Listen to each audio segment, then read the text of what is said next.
ಬೆಳ್ತಂಗಡಿ ವಿಧಾನಸಭಾ ಕ್ಷೇತ್ರದ ಕೊಕ್ಕಡ ಬಳಿಯ ಸೌದಡ್ಕದಲ್ಲಿ 2 ಕಾಡಾನೆಗಳ ದಾಳಿಗೆ ಬಲಿಯಾದ ಬಾಲಕೃಷ್ಣ ಶೆಟ್ಟಿ ಅವರ ಮನೆಗೆ ಶಾಸಕ ಹರೀಶ್ ಪೂಂಜಾ ಅವರು ಭೇಟಿ ನೀಡಿ ಮೃತರ ಕುಟುಂಬಕ್ಕೆ ಸಾಂತ್ವನವನ್ನ ನೀಡಿದರು. ಬಳಿಕ ಮಾತನಾಡಿದ ಅವರು, ಅರಣ್ಯ ಸಚಿವರನ್ನು ಸಂಪರ್ಕಿಸಿ ಗರಿಷ್ಠ ಮಟ್ಟದ ಪರಿಹಾರ ಒದಗಿಸುವಂತೆ ಆಗ್ರಹಿಸಿದ್ದೇನೆ. ಮೃತರ ಪತ್ನಿಯನ್ನು ಸೌತಡ್ಕ ದೇವಸ್ಥಾನದಲ್ಲಿ ಕಾಯಂ ಉದ್ಯೋಗಿಯಾಗಿ ನೇಮಿಸುವಂತೆ, ಮಗಳಿಗೂ ಕೂಡ ದೇವಸ್ಥಾನದಲ್ಲಿ ಉದ್ಯೋಗಕ್ಕೆ ಅವಕಾಶ ನೀಡುವಂತೆ ಜಿಲ್ಲಾಧಿಕಾರಿ ಹಾಗೂ ಸರ್ಕಾರಕ್ಕೆ ಮನವಿ ಮಾಡಲು ಅರಣ್ಯ ಇಲಾಖೆಯ ಅಧಿಕಾರಿಗಳಿಗೆ ಸೂಚನೆ ನೀಡಿದ್ದೇನೆ.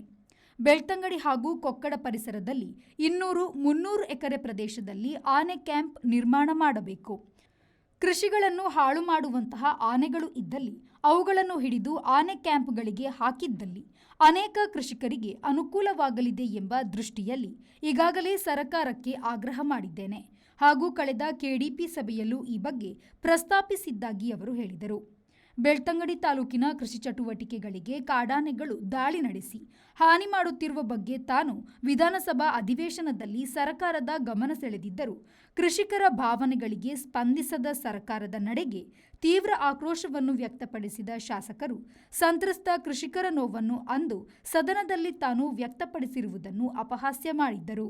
ಆದರೆ ಇದರ ಗಂಭೀರತೆಗೆ ಓರ್ವ ನಾಗರಿಕನನ್ನು ಕಳೆದುಕೊಂಡದ್ದು ತನಗೆ ಅತೀವ ನೋವನ್ನುಂಟು ಮಾಡಿದೆ.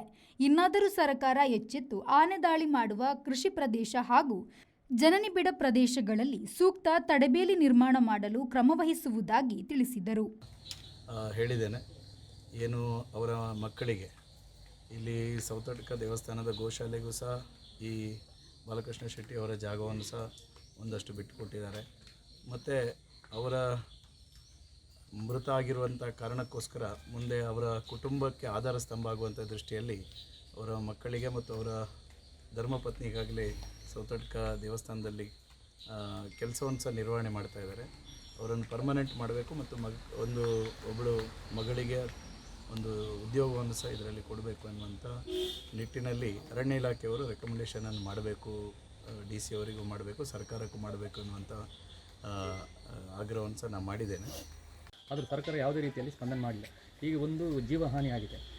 ಈಗ ಇನ್ನೂ ಸರ್ಕಾರ ಏನು ಮಾಡ್ತಿದೆ ನೋಡಿ, ನಾನು ಅವತ್ತಿನಿಂದಲೇ ಹೇಳ್ತಕ್ಕಂಥದ್ದು ಏನು ಅಂತೇಳಿದರೆ, ಬೇರೆ ಈ ಜಿಲ್ಲೆಯಲ್ಲಿರ್ತಕ್ಕಂಥ ಕೃಷಿಕರಿಗೆ ಆನೆ ದಾಳಿ ಇರ್ಬೋದು, ಆನೆಯಿಂದ ಕೃಷಿಕರ ಕೃಷಿ ಹಾನಿ, ಭಯದಲ್ಲಿ ವಾತಾವರಣ ಜೀವನ ಮಾಡಬೇಕು. ಒಂದು ಆನೆದ್ದಾದರೆ ಇನ್ನೊಂದು ಹಂದಿಯಿಂದಾಗಿ ಕೃಷಿಕರು ಇವತ್ತು ಕೃಷಿ ಮಾಡದಂಥ ಪರಿಸ್ಥಿತಿ, ಅದರ ಜೊತೆ ಮಂಗಗಳ ಕಾಟ, ಅದರ ಜೊತೆ ನವಿಲಿನ ಕಾಟ, ಈ ಎಲ್ಲ ಪ್ರಾಣಿಗಳ ಕಾಟದಿಂದಾಗಿ ಕೃಷಿಕರು ಕೃಷಿ ಮಾಡದಂಥ ಪರಿಸ್ಥಿತಿ ನಿರ್ಮಾಣ ಆಗಿರ್ತಕ್ಕಂಥದ್ದು.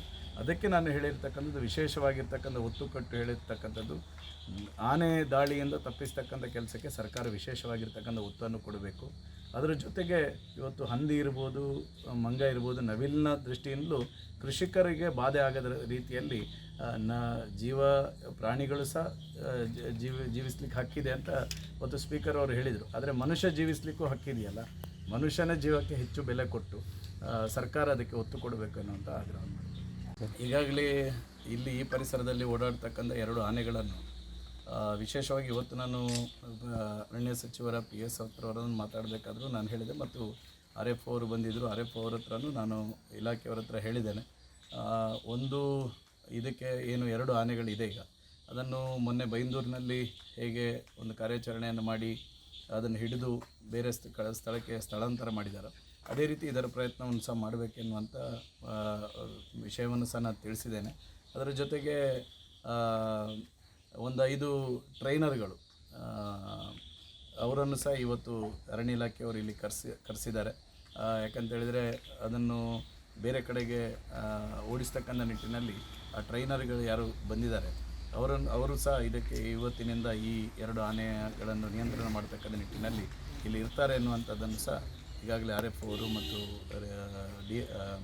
ACF ಅವರು ಸಹ ತಿಳಿಸಿದ್ದಾರೆ ಮತ್ತು ಆಲ್ರೆಡಿ ಬಂದಿದ್ದಾರೆ.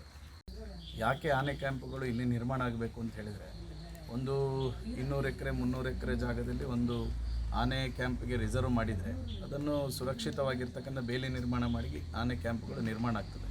ಆಗ ಇಲ್ಲಿರ್ತಕ್ಕಂಥ ಈ ರೀತಿಯ ಕೃಷಿಕರಿಗೆ ಹಾನಾಗ್ತಕ್ಕಂಥ ಆನೆಗಳಿದ್ದರೆ ಅದನ್ನು ಹಿಡಿದು ಆನೆ ಕ್ಯಾಂಪಿಗೆ ಹಾಕಿದರೆ ಈ ಭಾಗದಲ್ಲಿ ತುಂಬ ಕೃಷಿಕರಿಗೆ ಅನುಕೂಲ ಆಗ್ತದೆ ಅನ್ನುವಂಥ ದೃಷ್ಟಿಯಲ್ಲೂ ನಾನು ಅದನ್ನು ಈಗಾಗಲೇ ಸರ್ಕಾರಕ್ಕೂ ಆಗ್ರಹ ಮಾಡಿದ್ದೇನೆ. ಮೊನ್ನೆ KDP ಸಭೆಯಲ್ಲೂ ನಾನು ಆ ಪ್ರಸ್ತಾಪವನ್ನು ಮಾಡಿದ್ದೇನೆ.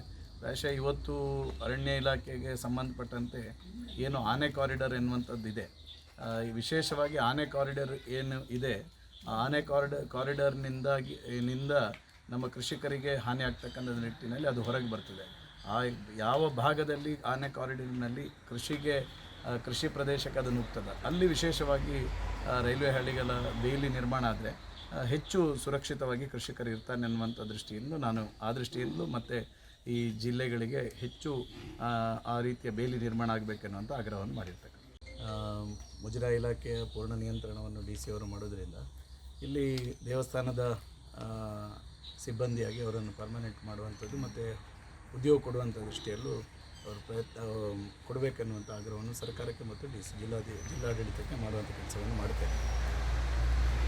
ಅದರ ಜೊತೆಗೆ ನಾನು ಕಳೆದ ವಿಧಾನಸಭಾ ಅಧಿವೇಶನದ ಸಂದರ್ಭದಲ್ಲೂ ಹೇಳಿದ್ದೆ, ದಕ್ಷಿಣ ಕನ್ನಡ ಜಿಲ್ಲೆಯಲ್ಲಿ ವಿಪರೀತವಾಗಿ ಇವತ್ತು ಆನೆ ದಾಳಿಯಿಂದಾಗಿ ಅನೇಕ ಕೃಷಿಕರ ಜೀವನ ದುಸ್ತರವಾಗಿರ್ತಕ್ಕಂಥದ್ದನ್ನು ನಾನು ಕೃಷಿಕರ ಭಾವನೆಯನ್ನು ನಾನು ವಿಧಾನಸೌಧ ಅಧಿವೇಶನ ಸಂದರ್ಭದಲ್ಲಿ ವ್ಯಕ್ತಪಡಿಸಿದ್ದೆ. ಆ ಸಂದರ್ಭದಲ್ಲಿ ಒಂದಷ್ಟು ನನ್ನನ್ನು ಟ್ರೋಲ್ ಮಾಡುವಂಥ ವ್ಯವಸ್ಥೆಗಳು ಸಹ ಆಯಿತು. ಆದರೆ ಇವತ್ತು ಬೆಳ್ತಂಗಡಿ ತಾಲೂಕಿನ ಜನತೆಗೆ ಮತ್ತು ಸರ್ಕಾರಕ್ಕೆ, ಜಿಲ್ಲಾಡಳಿತಕ್ಕೆ ಅರಿವಾಗಿರ್ತಕ್ಕಂಥದ್ದು, ಇವತ್ತು ಬಹಳ ಇದನ್ನು ನಾವು ಗಂಭೀರವಾಗಿ ಪರಿಗಣಿಸಬೇಕು ಎನ್ನುವಂಥದ್ದನ್ನು ನಾನು ಈ ಸಂದರ್ಭದಲ್ಲಿ ಒತ್ತಾಯ ಮಾಡ್ತೇನೆ. ಈಗಾಗಲೇ ಬಯಲು ಸೀಮೆಗೆ ಹತ್ತಿರ ಆಗಿರ್ತಕ್ಕಂಥ ಅರಣ್ಯ ಪ್ರದೇಶಗಳಲ್ಲಿ ರೈಲ್ವೆ ಬ್ಯಾರಿಕೇಟನ್ನು ಹಾಕುವ ಮೂಲಕ ಒಂದಷ್ಟು ಭಾಗಗಳಿಗೆ ಅರಣ್ಯಕ್ಕೆ ರೈಲ್ವೆ ಬ್ಯಾರಿಕೇಟ್ಗಳನ್ನು ಹಾಕುವ ಮೂಲಕ ಆನೆ ದಾಳಿಯನ್ನು ತಪ್ಪಿಸ್ತಕ್ಕಂಥ ಒಂದು ಕಾರ್ಯಗಳೇನು ಅರಣ್ಯ ಇಲಾಖೆಯಲ್ಲಿ ನಡೀತಾ ಇದೆ. ನಮ್ಮ ವಿಶೇಷವಾಗಿ ಬೆಳ್ತಂಗಡಿ, ಕಡಬ, ಸುಳ್ಯ ಈ ಭಾಗದಲ್ಲಿರ್ತಕ್ಕಂಥ ಅರಣ್ಯದ ಗಡಿಭಾಗಕ್ಕೆ, ಅದರಲ್ಲಿ ವಿಶೇಷವಾಗಿ ಆನೆ ಕಾರಿಡಾರ್ ಯಾವುದಿದೆ ಅದಕ್ಕೆ ರೈಲ್ವೆ ಹಳಿಯ ಬೇಲಿಯನ್ನು ನಿರ್ಮಾಣ ಮಾಡ್ತಕ್ಕಂಥ ಕಾರ್ಯವನ್ನು ಆದಷ್ಟು ಬೇಗ ಅರಣ್ಯ ಇಲಾಖೆಯವರು ಮತ್ತು ಸರ್ಕಾರ ಮಾಡಬೇಕೆನ್ನುವಂಥ ಆಗ್ರಹವನ್ನು ಮಾಡ್ತೇನೆ. ವಿಶೇಷವಾಗಿರ್ತಕ್ಕಂಥ ಒತ್ತನ್ನು ಸರ್ಕಾರ ಈ ಭಾಗದ ಕೃಷಿಕರ ಕೃಷಿ ಹಾನಿ. ಈ ಸಂದರ್ಭದಲ್ಲಿ ಸಹಾಯಕ ಅರಣ್ಯ ಸಂರಕ್ಷಣಾಧಿಕಾರಿ ಸುಬ್ಬಯ್ಯ ನಾಯ್ಕ್, ಪ್ರೊಬೇಷನರಿ ಅರಣ್ಯಾಧಿಕಾರಿ ಹಸ್ತಾ ಶೆಟ್ಟಿ, ವಲಯ ಅರಣ್ಯಾಧಿಕಾರಿ ರಾಘವೇಂದ್ರ, DCC ಬ್ಯಾಂಕ್ ನಿರ್ದೇಶಕ ಕುಶಾಲಪ್ಪ ಗೌಡ ಪೂವಾಜೆ, ಕೊಕ್ಕಡ ಗ್ರಾಮ ಪಂಚಾಯತ್ ಅಧ್ಯಕ್ಷ ಬೇಬಿ, ನಿಕಟಪೂರ್ವ ಅಧ್ಯಕ್ಷ ಯೋಗೀಶ್ ಆಲಂಬಿಲ ಸೇರಿದಂತೆ ಹಲವರು ಉಪಸ್ಥಿತರಿದ್ದರು. Prashant, V4 news, Nelyadi.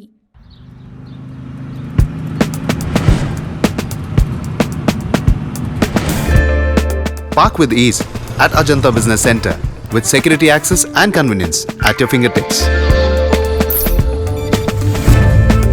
Step into a welcoming lobby where a warm smile greets you and your clients. With top-tier amenities, Ajanta set the stage for our success, leading us to Ashoka Business Center as a next upgrade. Invest in workspaces managed by Vertex. Invest smart. Invest in Mangaluru.